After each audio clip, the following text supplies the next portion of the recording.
É, pessoal, tô eu de volta aqui. Dessa vez não é livro, revistinha. Revistinha, eles são 10. Mas não tô indicando nada aqui não, amigo. Só usando uma imagem mesmo pra não ficar chato só minha voz, uma imagem, vocês ficam olhando pra minha cara. Porque primeiro que eu sou muito bonito. Então acho que vocês não iam gostar muito não. Aí depois ia ter pesadelo à noite e ia reclamar. Então vamos lá. Agora vamos falar sobre o ministério de mestre. Muitos falam doutor, ou depende da tradução, é a mesma coisa, né? Então, o que eu quero iniciar? Claro, aqui você está vendo a imagem do mestre, eu acho que está numa igreja cheia, né? Não sei se é uma escola separada ou. Porque, assim, primeiro eu vou falar a função espiritual e depois. Eu vou fazer o contrário, eu vou começar a falar da função que está sendo feita e depois eu vou falar da função espiritual. E a função que está sendo feita, vou criticar, falar que está errado, está certo. Mas eu vou dar alguns pontos para que você pense. Amanhã pode ser você que está à frente de uma igreja. E a responsabilidade vai ser quem? Sua. O mestre ele pode pregar sim na igreja, uma mensagem, vamos dizer assim, para todos. Não vou dizer que não, o culto de doutrina na quinta-feira em algumas igrejas. Ele pode iniciar. Ele pode iniciar a escola dominical, pode o grupo de homens, igual eu falei, essas coisas assim. Mas o que a gente tem que atentar? Existem pessoas que estão em níveis diferentes. Assim como o pastor cuida individualmente de cada pessoa, e o evangelista, quando vai fortalecer, é um trabalho ali que individualmente é feito em cada um, porque por mais que pareça coletivo, toda criança toma leite, é mais fácil de fazer uma coisa coletiva. Mas um às vezes vai precisar de algo um pouquinho mais batido, o outro vai precisar de um pouco menos porque tá fazendo mal, tá assustando, é mais assustado, vai ter que tomar um pouco menos de leite, vai demorar um pouco mais para desenvolver. Isso vai muito da pessoa para pessoa. Não é nem tanto para na questão de, como que eu posso dizer, do pregador em si.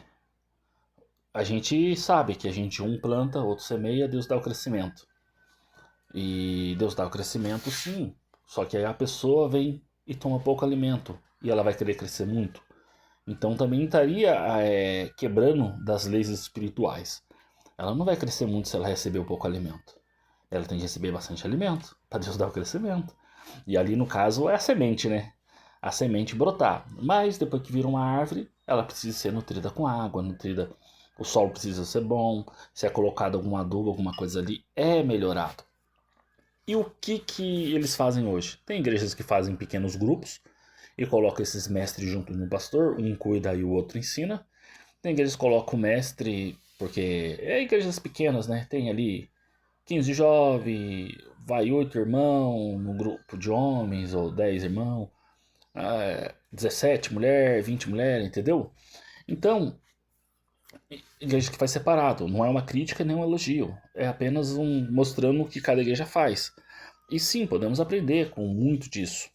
Ter um mestre para de vez em quando estar trazendo uma mensagem mais voltada a toda a igreja, uma mensagem geral, e também não esquecer principalmente de trazer essas mensagens mais isoladas para cada grupo de pessoas, os novos convertidos, os que já estão ali adolescente na fé, os que são criança ainda, não são bebê, mas são criança, os que já estão maduro na fé e já é para estar treinando para o ministério. Então, todos esses tipos de discipulado fica na mão do mestre. E agora entrando para a parte bíblica e espiritual, eu falei das ideias, não é uma crítica nem nada. Algumas vezes já trouxe e achei muita coisa interessante. Escola dominical foi a melhor invenção que eu. Para mim, se fosse para escolher só um culto na igreja, é a escola dominical. Ó, o Johnzinho, já. Um jogo, John. Me atrapalhando aqui. Mas aí vamos lá. E o que acontece nesse meio termo? O mestre ele pega? O mestre ele pega as pessoas que estão ficando com deficiência na fé. O evangelista fez um trabalho, o pastor está fazendo outro. E algumas pessoas têm uma coisa chamada retardamento. Eu sei que é uma palavra que hoje pessoas se ofendem. Eu já vi muitas mulheres no comentário porque tem um filho que tem um problema de retardamento, reclamando. Eu também tive uma irmã assim. Então, só que a gente tem que entender espiritualmente muitas vezes através de exemplos humanos. Jesus contava parábolas para trazer para a gente uma ideia e a gente conseguir entender o que está acontecendo. Então não se ofenda não, eu sei que às vezes pode soar estranho usar esse termo. As pessoas falam, podia ter usado outro exemplo. Não tem outro exemplo. Seja de planta ou seja de pessoa, o retardamento é uma realidade. Eu já plantei alface, um nasceu grande, outro ficou pequeno. Mas eu não vou falar ficar pequeno, dá a impressão que tô falando que, sabe, é desenvolvimento. E muitas pessoas não desenvolvem. E aí entra o mestre. Por quê? Porque muitas pessoas, muitas igrejas não estão desenvolvendo por falta de mestres. Se eu falo da falta dos evangelistas, dos mestres tem sido maior ainda. Por quê? Porque é um grupo que o pastor faz questão de reprimir e afastar da igreja com medo. Infelizmente, pastores que não são de Deus. Ou pastores que são de Deus, mas deixou-se ser dominado pelo ciúme.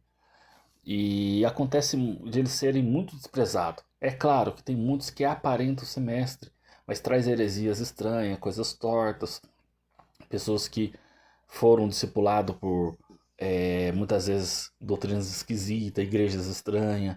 Acontece isso, claro que vai acontecer. A gente tem um exemplo, o calvinista não concorda com o arminiano, o arminiano ultrapentecostal não concorda com o arminiano da CCB, o arminiano assembleiano vai discordar de muita coisa do arminiano metodista, o batista, entendeu? Então, assim, quando você vai pegando um contexto geral, sim, vai haver alguma discórdia, algumas coisas que tem que sentar à mesa e colocar. Esses podcasts foi até uma ideia inteligentíssima que fizeram. Mas tem que entender que o mestre, ele vai ajudar essas pessoas a não ter esse retardamento. Ou trabalhar as pessoas que estão com retardamento, para que elas cresçam lentamente. E depois que eu entendi isso, eu tô vendo pessoas que estavam travado 16, 17 anos, caminhando lentamente de novo, começando a ter um pequeno crescimento. Mas aí o que acontece? Tem pessoas que não é maldade. Até com a gente acontece. Você cresce, e muito. Às vezes muito, não é pouco não. Mas você trava. Em certo local você trava. E acontece, cadê a graça crescente? Cadê a graça abundante? Quem vai trabalhar isso aí? É o mestre. Lembra que eu falei que o mestre começava a trabalhar a graça permanente? E o pastor trabalhava muito dessa parte para a pessoa permanecer também. É um trabalho pastoral, não voltado no ensino, mas na prática em si. Onde ele visita, ele ora, ele dá força, ele ajuda. Mas a prática crescente são as pessoas que recebem o chamado, o ministério. Elas são chamadas a algo mais. E quem vai preparar essas pessoas? E esses mestres expulsos das igrejas, muitas vezes eles têm que pegar título de pastores para ter um reconhecimento. Agora você é pastor, você faz parte do grupinho aqui. É uma realidade. Por mais que fale que não é assim, é uma realidade.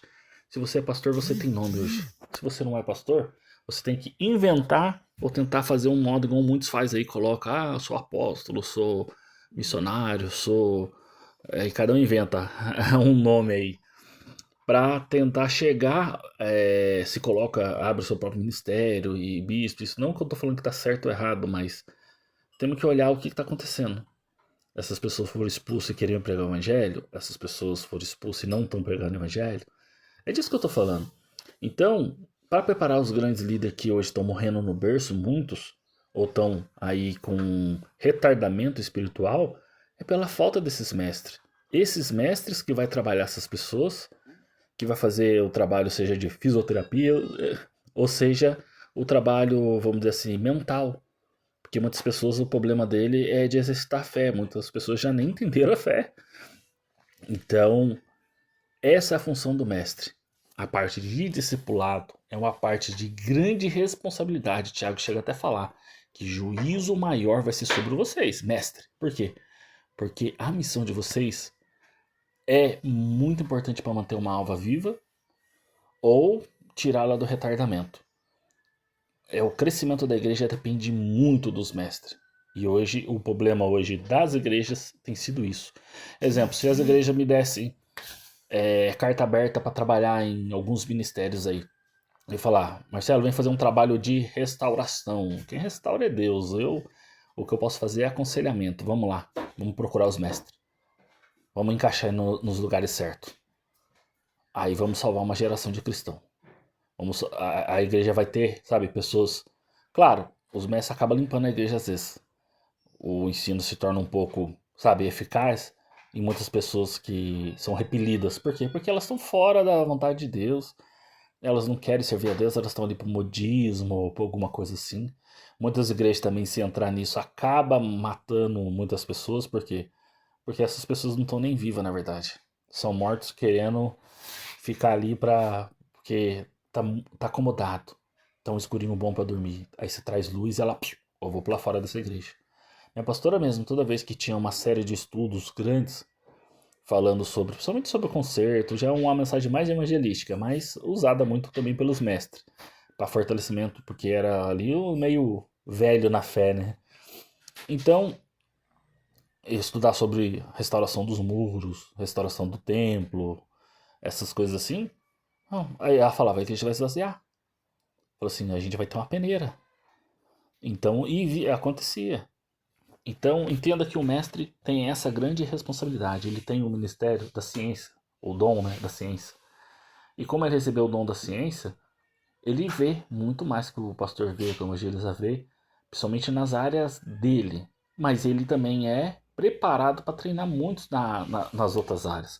Assim como o evangelista separa e ordena essas pessoas, as suas funções, e o pastor também faz isso quando governa, o mestre também é um cara preparado, que ao olhar, ele olha e fala, opa, esse tem um chamado pastoral, esse tem um chamado nisso aqui, e ele encaixa cada pessoa no seu caminho, para que essas pessoas consigam servir a igreja e fazer uma edificação, uma igreja que cresce alinhada, entendeu?